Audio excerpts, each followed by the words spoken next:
చూడు స్కూల్కి వెళ్ళొచ్చావా? సరే.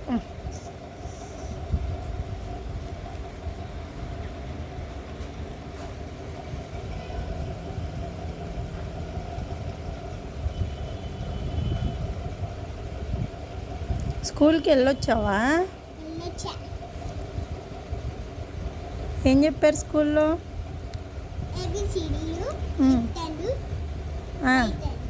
ఇంకా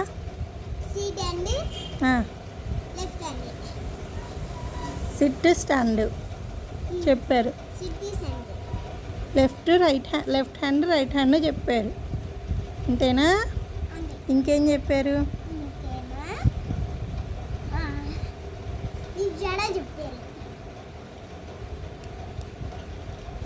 కామెడీలు ఎక్కువ అవుతున్నాయి నీకు.